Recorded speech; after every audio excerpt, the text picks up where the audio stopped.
Hi, camera. Uh, hello, pleasure seekers. Welcome to my virtual cave where I get to have tea with some fabulous female thought leaders, entrepreneurs, and badass chicks. In my years of working with women, both in my coaching practice and in my movement classes, I've really come to realize the vast importance of pleasure as a form of medicine. So in these sessions, we come together to explore the role of pleasure in different aspects of our lives as women. And today, I have with me Ellie Aaron. Hi, Ellie. Hi, Nadia. Thank you for being here. Oh, it is my absolute pleasure to speak to you. Smart pun there. Awesome. So let me tell you guys a little bit about Ellie. So Ellie Aaron is a passionate teacher that has transformed her life through studying yoga, meditation, and holistic health. She's got certifications from some of the coolest training programs and schools in the world, the Yoga Method, Yogaworks, and the Institute of Integrative Nutrition, which I happen to have gone to as well, so I know how awesome it is. So Ellie is the creator of the new fun podcast, the Ellie Aaron Hour, that digs deep into her favorite things: yoga, meditation, good vegan food, yum yum, sexuality, movies, philosophy, comedy, spiritual banter, and lots more. And you can check out more on her at ellieaaron.com. So welcome again. Thank you, dear. I'm so happy to talk to you about what we're going to talk about, which I know is going to be good because it's such an important topic and is missing from so many people's lives, pleasure and how we can connect with it more in a conscious way. So thank you for hosting this. I'm excited to talk to you and also see the other interviews. Exciting. Well, I'm super excited to have you. So, okay, we rarely come across a woman as juicy as Ellie because she has such an interesting combo of specialties and expertise, and I really feel like sometimes when we look at this, what I love about you is that you're the student of spirituality, but you also are so much an advocate of female pleasure and sexuality, and it tends to be quite rare to find the fusion of both. So we see it, occasionally in some religions, but generally the more orthodox traditional religions don't really have that fusion so much. So tell us a little bit about how you just got into this whole world and how those two elements in your life popped up side by side. Awesome. So I feel like I've always been very spiritual. I've always asked the big questions, right? Like, why are we here on this planet? What is the universe? What is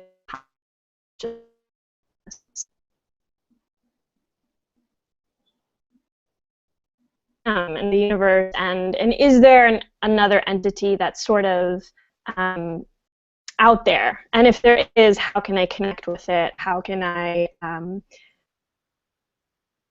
really was a part of my life ever since I really could talk. I just would ask these really profound questions of family, of religion. I grew up in the Jewish religion, so I would ask these really profound questions to the rabbis, and I sort of started to understand that, like, no one actually knows what's going on.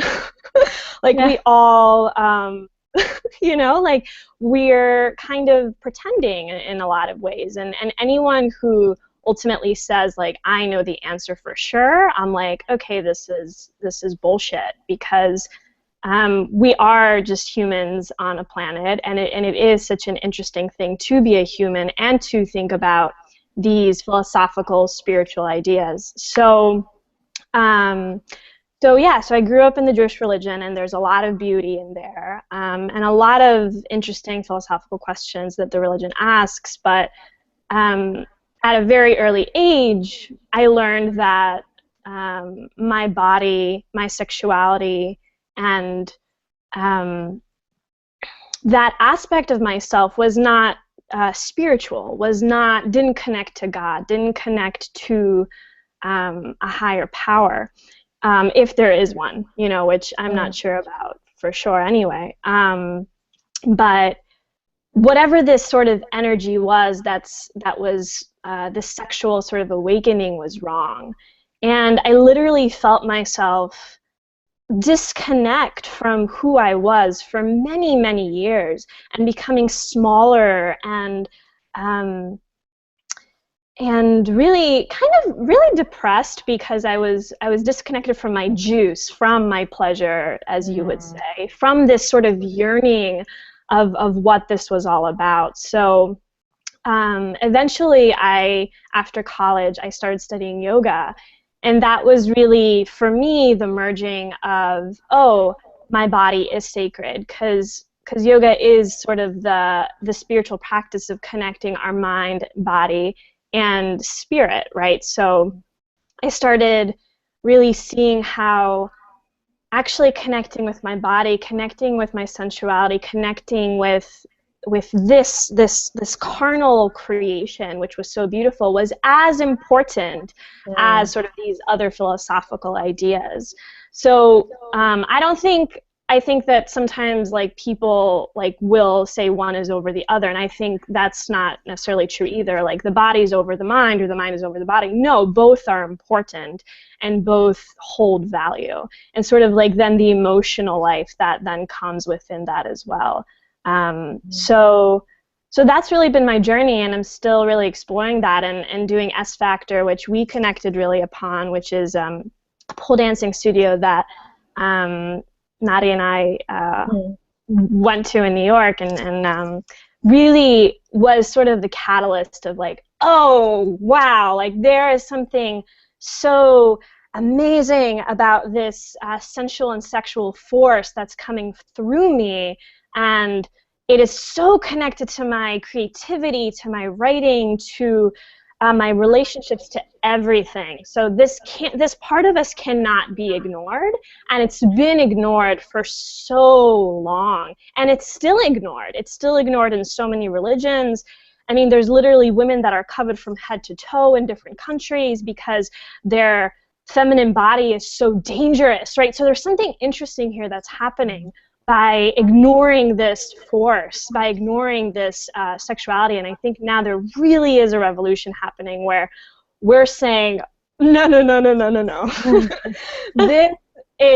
This is beautiful. This is as much a part of God or spirit as anything else. And I'm so happy to be along that journey. Oh, beautiful. Oh my God, there's so much stuff in there. I was like, oh, I'm going to talk about this and that and this and that. And I feel like what's jumping out at me right now, and what I just love, is this whole concept of taking back or revolting against this idea of the split between spirit and body, and that there is a valuation to that which you cannot see, whether it's soul or thoughts, mind, and then the carnal desires of just the flesh and just the senses, like being in your body, touch, sound, seeing, these sort of things. And in my experience, and this was, I would say, partly through S Factor, but quite a variety of things in my life, it was in fact getting into my body and connecting to my carnal desires and connecting to my senses that helped nudge me towards a more spiritual path.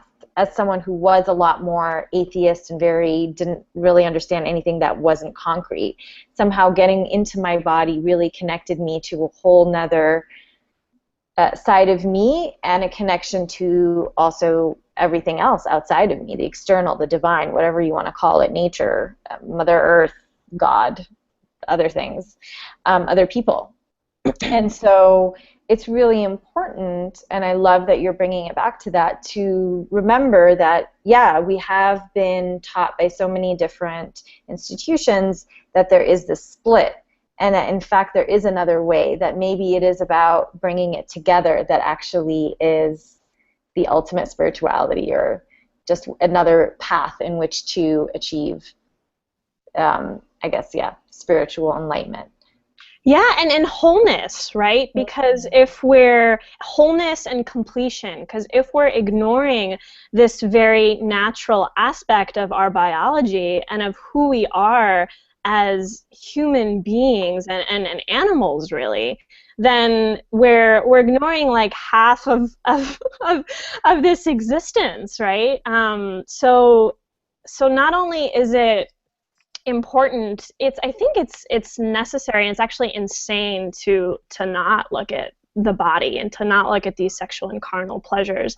I mean, we look at what happens in religion when we ignore these aspects, right? Like all these insane rapes that happen like in the Catholic Church that like literally are happening right now, that we turn our eyes to because we don't want to look at these things, you know, and that happens in every religion. Like there's like people that that claim that they're spiritual and holy, and then they're like you know, these Orthodox people that then like fuck like, you know, people on the side without with no one knowing, right? So so anytime you're suppressing something as powerful as sexuality and sensuality, and you're not, and I'm not saying like you even need to use that to fuck. Like you can actually use or have sex or make love. You can use this energy in other ways too, because it really is energy, right? Like sexuality, like when you get that, like like you see someone on the street and you're like, oh, and like something comes up in you, you can use that energy to write a poem. You can use that energy to make a delicious meal. You can use that energy and harness it into your business. Like we're not just talking about necessarily like what we're like in a sexual way, right? It's using the energy behind sex, and that's a really interesting thing, I think, to look at. Yes. Okay, so for those who are watching and don't know that much about the chakra system, because I feel like this is really, we're talking about second chakra stuff here and like the energy there. So can you just tell them a little bit about what just chakra system in general, and sort of what the second chakra is about? And I think that'll help them understand a little bit more how this is all coming from the same place, how that energy, that pleasure energy, that sexual energy is all connected to creative energy, to producing things, birthing things, that whole thing. Yeah. And like I honestly don't know that much about the chakra system, but what I do know is that our second chakra is where sexuality, pleasure, creativity it exists. So underneath that, the first chakra is safety and sort of just like, am I okay? Like, is everything okay around me? So safety. But then the second one, you know, it is that sexuality. So yeah, I mean, so when you start to slow down, right, which is, I think, is what meditation really does, and you're sort of, you see yourself maybe fantasizing about someone when you're meditating, which I don't know if that's ever happened to you, but like our mind is so interesting that it goes to so many different places, and sort of looking at that, like, what is that thing behind this yearning? What is this like behind this like desire, right? Like this big word desire now that we have, that we're using now in our culture. Like looking at what really is behind that, and that really is the driving force for everything, right? Like this yeah, it's this energy really that it moves into every single part of our life, really. So yeah, does that make sense? Like using the energy behind sex, not just for sex, but really like everything, you know? Yeah. Yeah.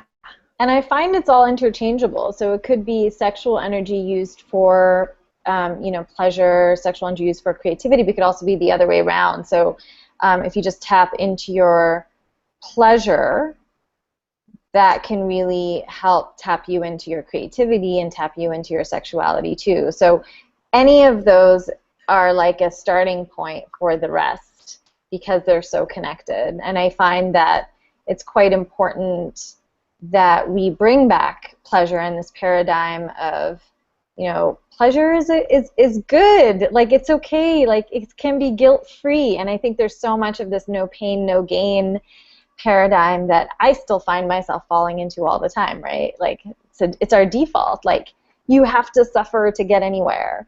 And so it's interesting to see it that way, to see it as like, no, this could be an actual jumping off point to things. Yeah, I mean, I'll often ask clients, and people that are sort of stuck, like, when was the last time you did feel juiced up? When was the last time you were like, oh yeah? What was, first of all, see if you can tap into that feeling, right? And then do more of that. Like, as long as it's not destructive in any way, as long as it's healthy, then and that means different things for different people, so you have to define what healthy and and non-harming is for you, and that's a very important thing. But yeah, like, go there, like, follow that thread, because there's something really interesting there that's happening. Yeah, like, it's sort of like that secret door to so many more things. Oh my God! Yes, to so much, much. Yeah. Wow. And have you found in your journey that you had a hard time reframing pleasure as an ally over an enemy for things like this? So, yeah. Yeah. I mean, God. So, at first, you just have to know that it's okay, because so much of what we're taught is that pleasure is wrong. And I think that does come from religion in many ways, right? Like, sex is literally synonymous with sin in different religions. Like, it is. Like, you'll hear, like, the second you think of sin in, like, the church or in Judaism, in these Judeo-Christian, like, old traditions, it's just like, oh yeah, like, sex, sin, like, that's just synonymous. That's what it is. And so first, like, the first thing you have to understand is that that is a lie. That is a myth that we've been told for so many women from a very young age, certainly for me. And so I know that for me, like, I had to reconcile, and I still do, like, it's okay. It's all right. And the mind will come in, and the mind will say, like, oh, are you sure this is okay? And my body will be like, yeah, it's fine, it's okay. But the thing that's interesting, too, is that,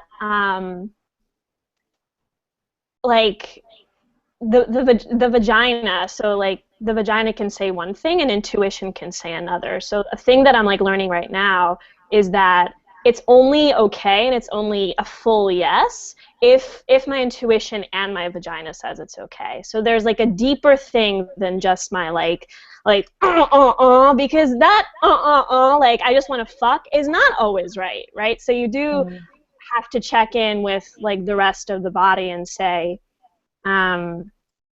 is this okay, not only now, but am I going to be okay with this in, like, a week, right? Like, is this something that is really pleasure-filled for now and for a while? And that's, I think people will get into, like, self-sabotaging habits, like, with different lovers and relationships, and that's when, like, the carnal, like, I just want to fuck will actually get in the way of, like, what's really right for you and your whole body and your whole being. So it really is a very interesting, complex system of, like, checking in with your heart, checking in with your mind, and checking in with your vagina, and checking in with your body. So it's like, it's a lot happening at once.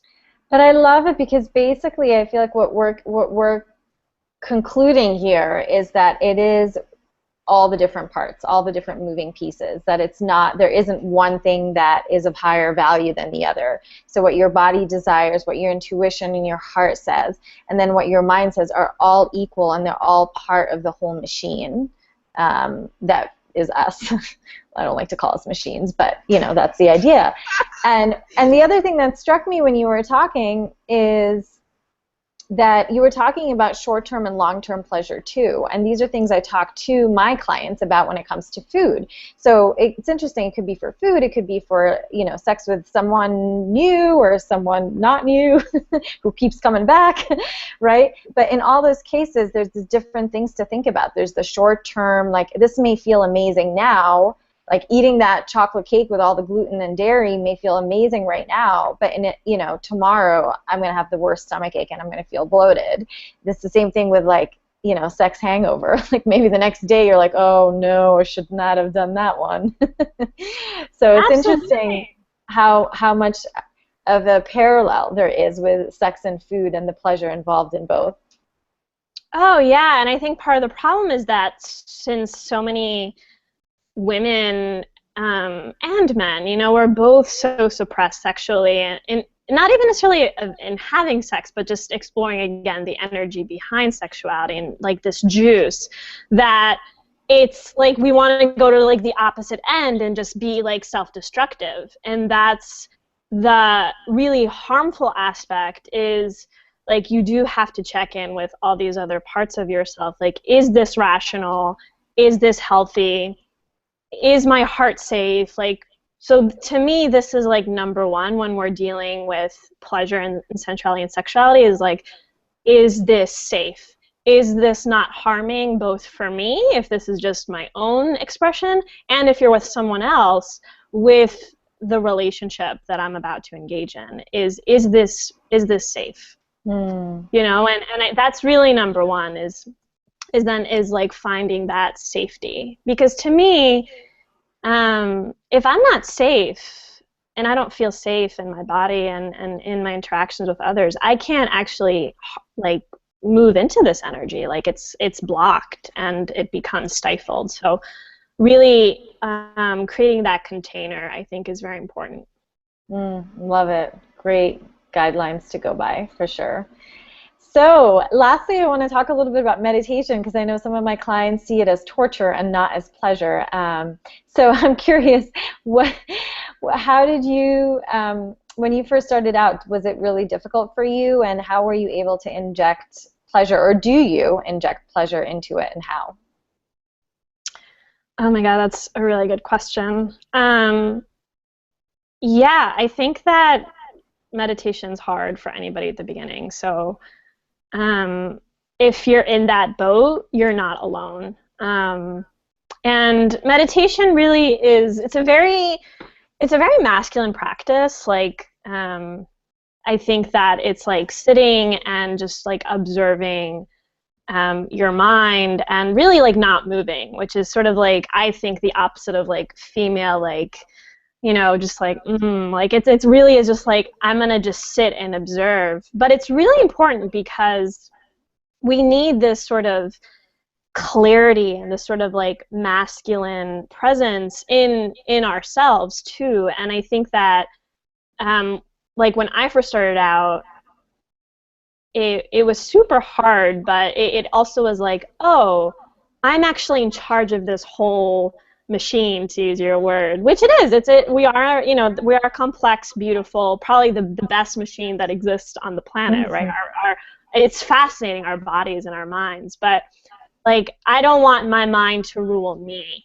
I want to really be in control of who I am and my choices and everything.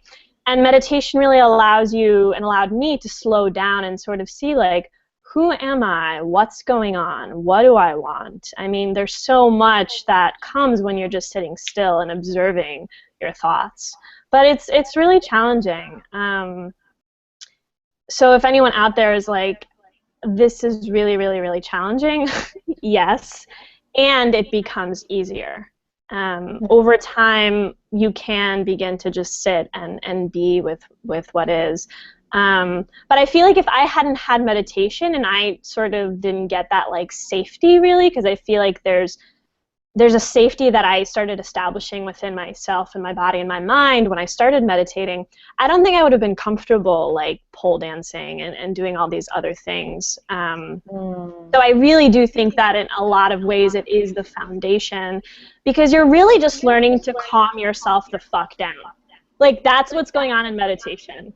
Like you're learning how to just be like, you're okay, I'm okay, like we're okay. And you know, because like there is like a lot of frenetic energy like in the human body and human system, and meditation really does allow you, and allowed me to sort of like hone in on what all of that is. So I love it. Yeah, so using that peace of mind, or that muscle, that calming mind muscle, if you want to call it that, to help in other aspects of your life where you can then, they can be more pleasurable experiences because your mind isn't running amok, like back and forth, and you're going, no, let's hone it in and let's focus, and let's also smell the roses on the way.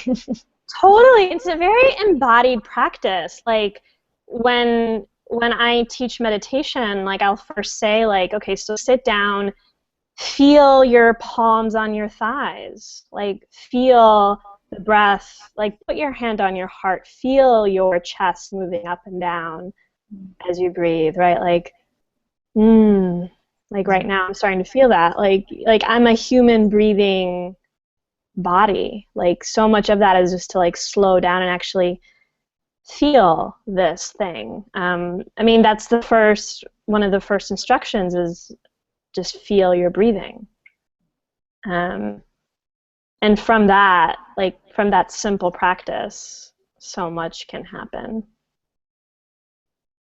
I love it. So many little awesome, little but huge, made no sense whatsoever.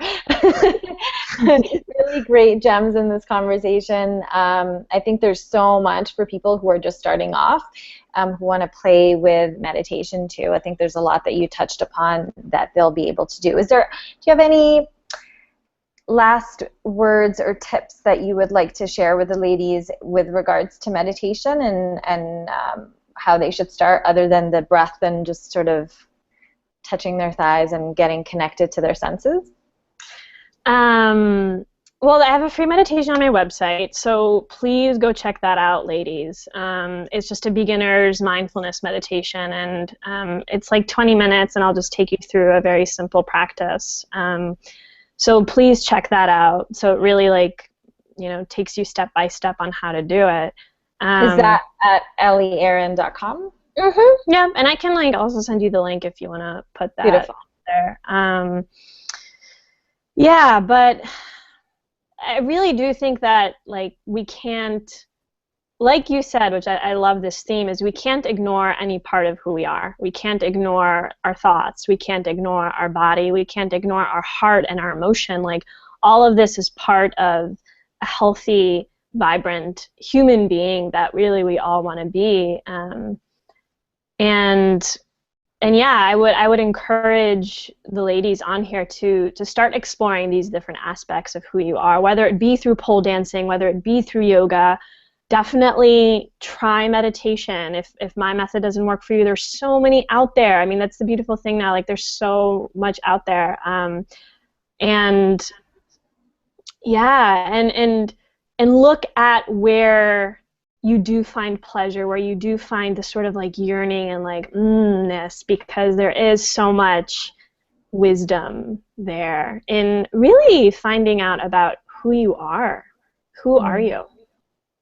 You know? Yeah. I find meditation to be very pleasurable at times. I just imagine myself wrapped in a fluffy blanket, and then it all works out. Yeah, and like the more advanced practices, like so Tantra, which we didn't really touch upon really, but it's the practice of like meditating on the energy and sort of the pleasure in the body.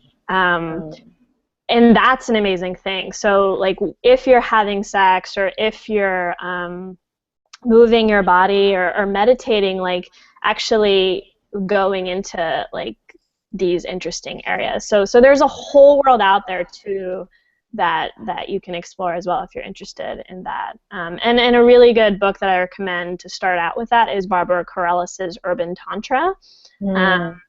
She's been really great. Yeah, I really love her. So definitely check that out.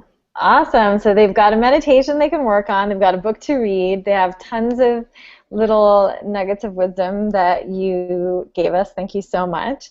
So tell us, where else can they find you online? Are you active on Facebook or Instagram or any other social media? Yeah, please just add me on Facebook. I'd love to talk to you. You know, I find that I'm very expressive and real, and probably the most raw and honest on Facebook. So please add me as a friend. I'd love to connect with you. Check out my awesome podcast, which Nadia is going to be on an episode soon coming up. And yeah, that like literally has something for everybody. Like I talk about everything from religion to psychedelics to art to movies to sex. Like I just talk about everything I'm passionate about and interested in. So lots of cool stuff there. Yeah, and on my website, ellieaaron.com, there's a free meditation also that you can download if you join my mailing list, and that's an awesome meditation too. That's separate from the one I'm going to send you for free. So there's just so much stuff out there, yeah, that you can connect to me with. Instagram, all of it. I love it. Connect with me. I can't wait to talk to you, especially if you're a woman that's interested in all this stuff. Like I would be honored to talk to you more. Awesome. Well, it was my honor to have you. Thank you so much. You're I know so you and our challenge is always talking for a short period of time because we can gab on forever. So thank you. And yeah, ladies, so I'm going to make sure all the info for Ellie's, all the beautiful gifts that she's giving us are below this video, and make sure to check out her work, and I will see you all later. Bye. Thank you, Nadia. Mwah. Thank you. Thank you so much. So much fun.